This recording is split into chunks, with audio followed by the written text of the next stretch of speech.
Irmãos, esse tema de hoje, essa mensagem de hoje, é uma mensagem maravilhosa. Eu espero que, eu tenho certeza porque é o Espírito Santo é quem prega, né? Quem conduz. Então tudo que vem dele é maravilhoso. Mas é de abrir muito o entendimento em cima da criação. O que é a criação? Nós somos criaturas de Deus também, imagem e semelhança, né? Mas Deus criou a terra, criou a lua, as estrelas, o firmamento em geral, né? Esse universo infinito que o homem não cansa de procurar um sinalzinho de vida lá no mais longe possível, mas não procura vida dentro de si mesmo. Não é verdade? Precisa achar a vida que está dentro de si. Essa vida é Jesus, né? O homem não procura dentro dele, quer procurar a vida lá fora. E o Senhor nos deu o privilégio de, nesse universo tão grande, tão grande, tão grande, sermos únicos. Sermos únicos, né? Esse céu que é o escabelo do pé, né, dos pés do Senhor. Pois é, nós vamos falar um pouco sobre esses astros, o Sol, a Lua, né, e os sinais que eles emitem para nós. Novo céu e nova terra. Nós vamos ler Apocalipse 21. A palavra do Senhor diz assim: Então vi novo céu e nova terra, pois o primeiro céu e a primeira terra haviam passado, e o mar já não mais existia.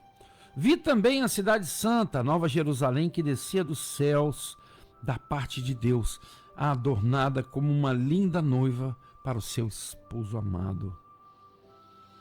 E ouvi uma voz forte que procedia do trono e declarava: Eis que o tabernáculo de Deus agora está entre os homens, com os quais ele habitará. Eles serão o seu povo, e o próprio Deus viverá com eles e será o seu Deus. Maravilha, maravilha. Eu vou ler mais um versículo aqui porque é uma passagem tão maravilhosa, tão reconfortante e nos dá tanta esperança. Diz assim, o versículo 4: Ele lhes enxugará dos olhos toda lágrima. Não haverá mais morte, nem pranto, nem lamento, nem dor, porquanto a antiga ordem está encerrada. Senhor, nós louvamos o teu nome, te glorificamos, ó Pai, porque nós cremos que tudo isso, que nunca falhou uma vírgula da sua palavra, tudo isso está acontecendo, tudo isso vai acontecer para a honra e glória do seu nome. Por isso, ó Pai, nós pedimos também que o Espírito Santo possa nos trazer a revelação e que sejamos apenas vasos na sua mão, para a honra e glória do seu nome. Oramos em nome de Jesus. Amém. Irmãos, olha que interessante. Lá em Gênesis 1:14. Gênesis 1:14.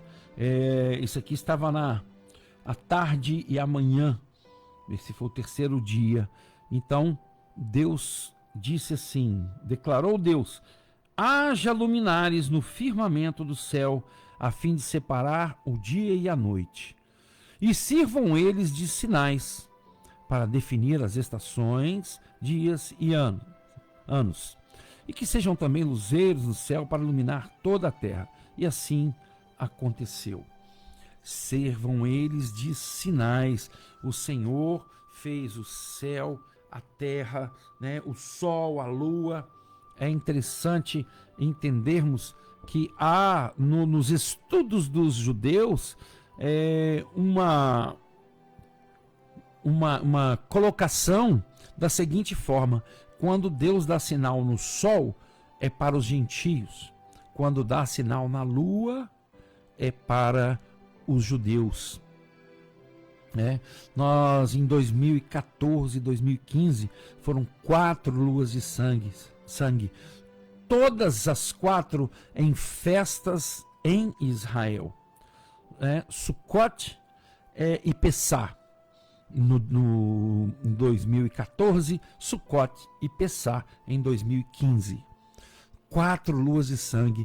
Entre a segunda e a terceira, teve um grande eclipse, um sinal no sol. E o sinal no sol é para os gentios, o sinal na lua é sinal para os judeus, para o povo de Israel.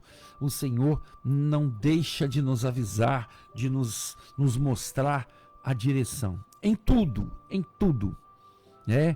E o Senhor, quando Ele ordena às suas criaturas, né? Céu escurece, o céu escurece.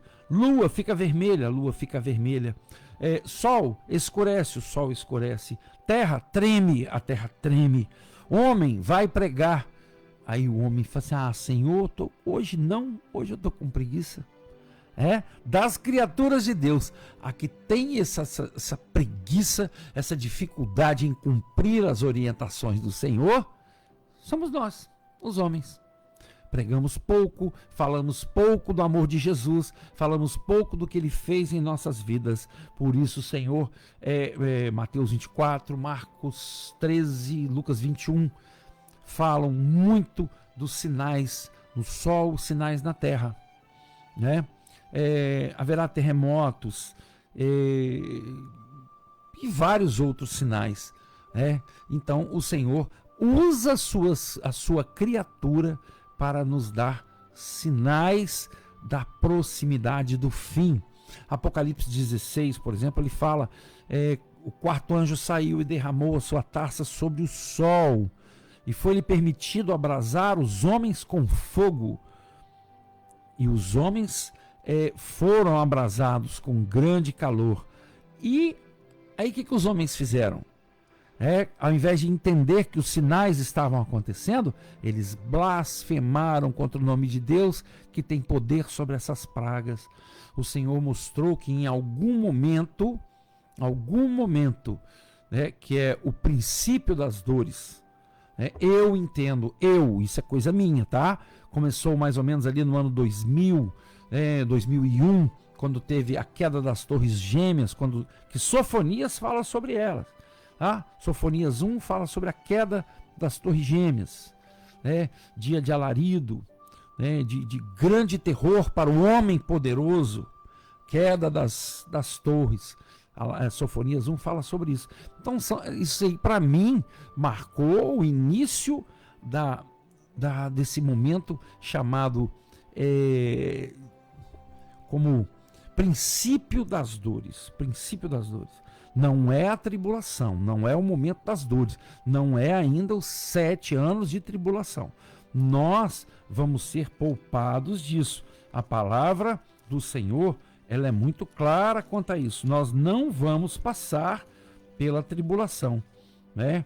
O Senhor nos deixa muito claro que nós seremos preservados deste momento, porque a palavra do Senhor diz assim: e nós seremos preservados desses dias, né? Não é preservado nesses dias, é destes dias, né? O Senhor vai nos arrebatar, vai arrebatar a igreja antes que aconteça esse terrível momento, né, que é a tribulação. Nós, a igreja fiel do Senhor, a igreja não passará pela tribulação. Ou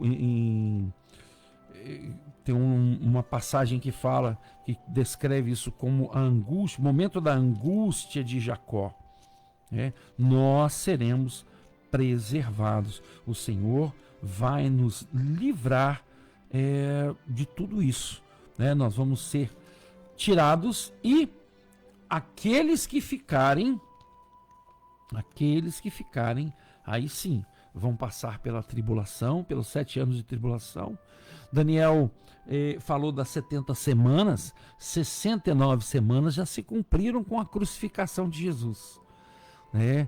E a próxima semana no calendário Kairos de Deus é a tribulação. Muitos anos já se passaram, 2000 anos se passaram da crucificação, mas o tempo na eternidade de Deus é um tempo contado diferente. Ele é um tempo Kairos, Então, o próximo acontecimento deste tempo é a tribulação. O nosso tempo aqui é um tempo cronos, que é cronografado, cronometrado.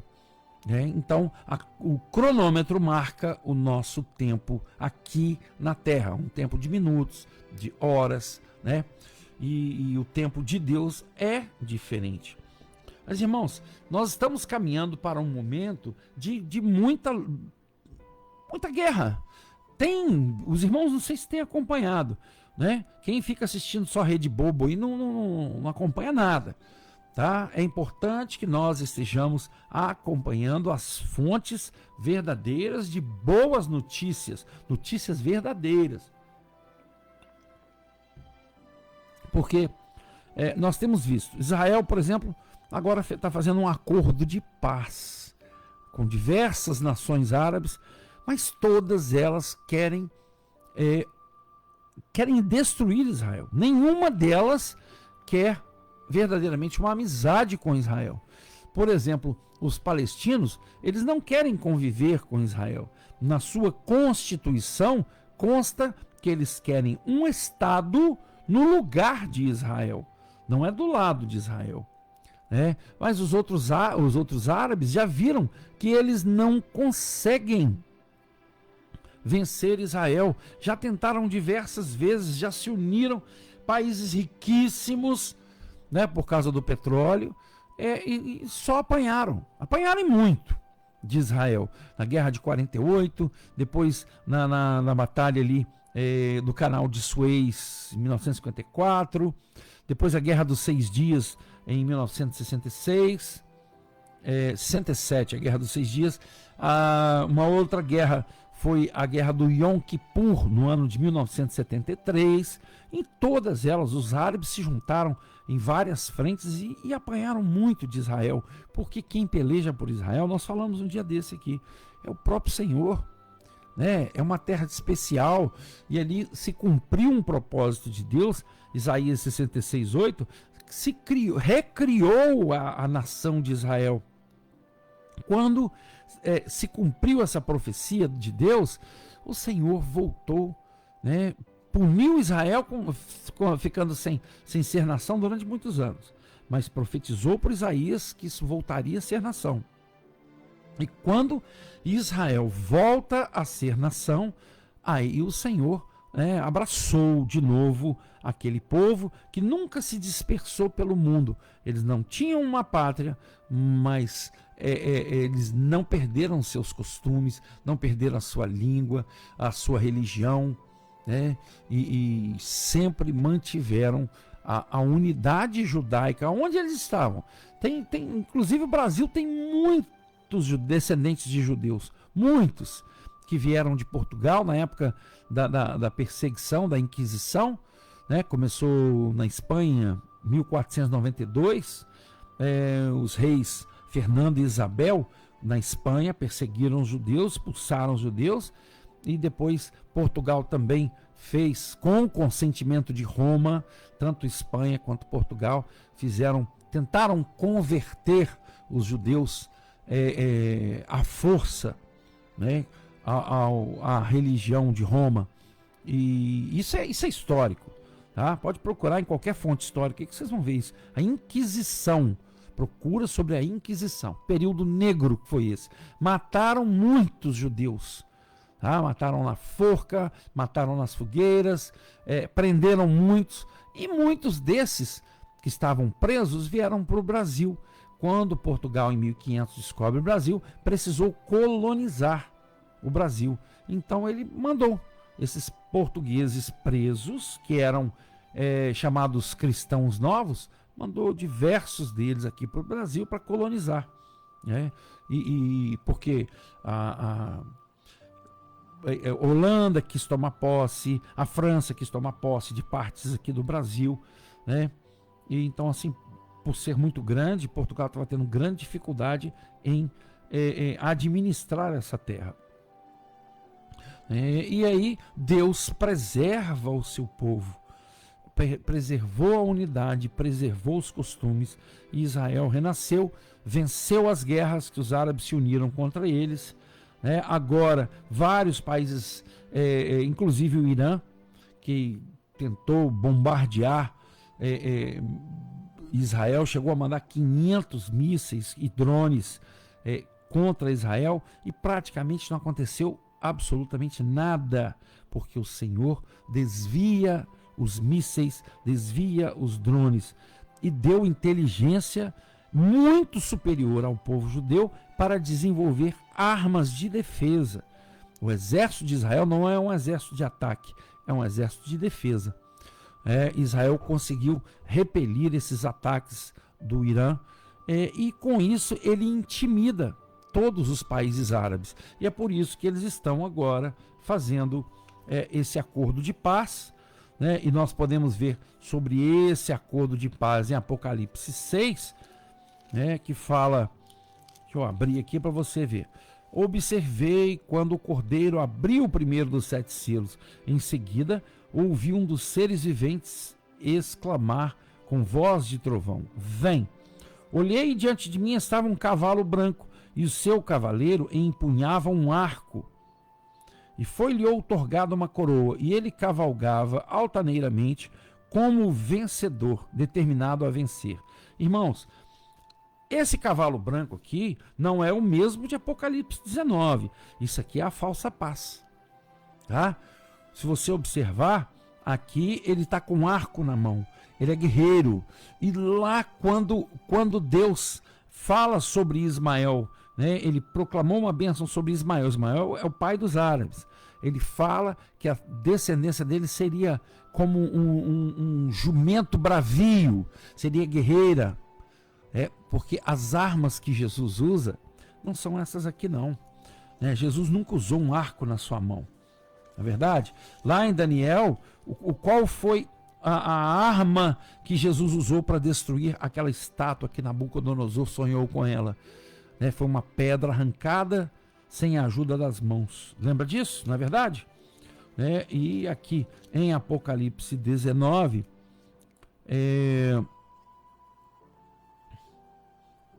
o Senhor também nos fala, 19:15, uma espada afiada saía-lhe da boca para ferir com ela as nações infiéis, as nações que se levantaram contra Israel aqui na guerra do Armagedon. Uma espada afiada, essa é a palavra, meu irmão. Essa é a palavra de Deus. Pouquinho antes aqui, no 13, fala assim: estava vestido com um manto salpicado de sangue, e o seu nome é a palavra de Deus. E logo depois ele fala: o exército dos céus o seguiam, vestidos de linho fino, alvo e puro, montados em cavalos brancos. Isso aqui é o exército do céu. Inclusive os salvos farão parte desse exército do céu. Uma espada afiada saía-lhe da boca.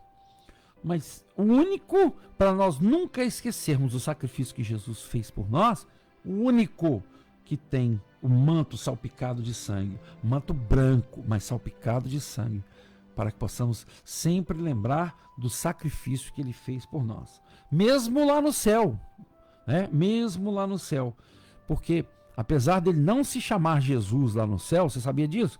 Lá ele não chama Jesus, aí chama Palavra de Deus, Verbo divino, porque Jesus, Yeshua, quer dizer salvação, e esse nome ele usou aqui na terra, porque era a missão dele era salvar, Lá no céu ele é a palavra de Deus. No princípio era o verbo se fez carne e habitou entre nós.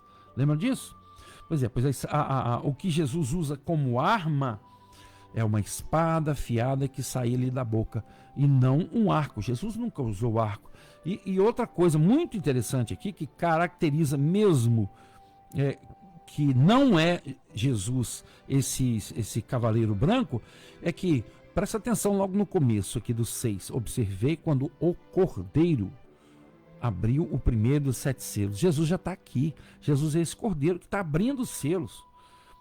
Um dos seres viventes foi que exclamou: vem! Então, olhei diante de mim e vi um cavalo branco. É a falsa paz, porque está com um arco na mão. Está sem as flechas, ele deixou as flechas de lado, mas não deixou o arco. Essa é a falsa paz.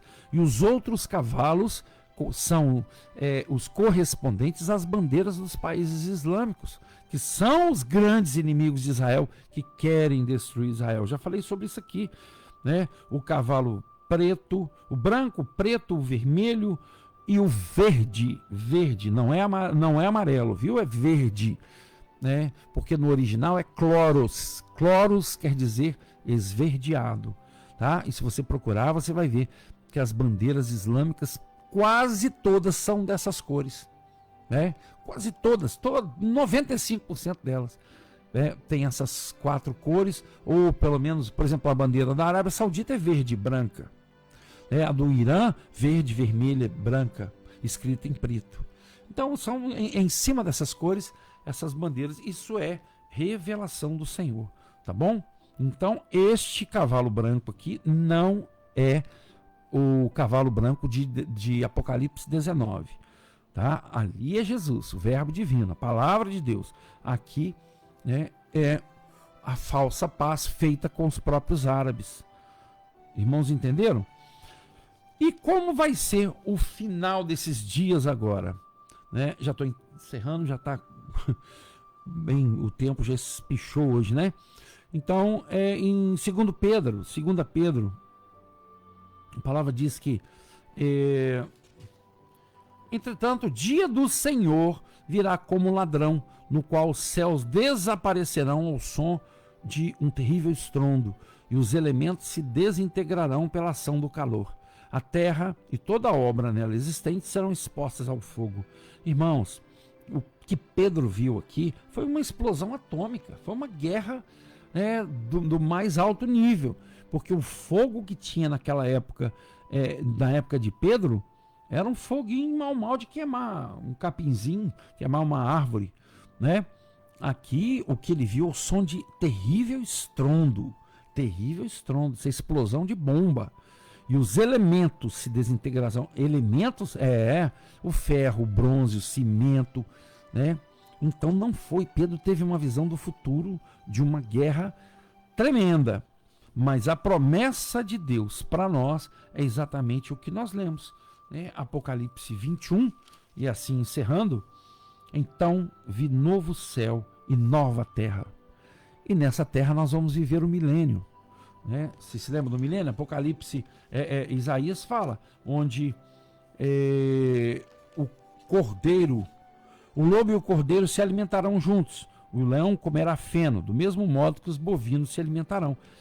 Lá em Gênesis fala que os animais eram, antes do dilúvio, eles eram herbívoros. Nós já falamos isso aqui também, né? E esse é o projeto de Deus, que vai voltar a ser no milênio aquilo que Deus projetou e não aconteceu, porque o homem desvirtuou o projeto, né? E agora vai acontecer de novo para a honra e glória do Senhor. Amém?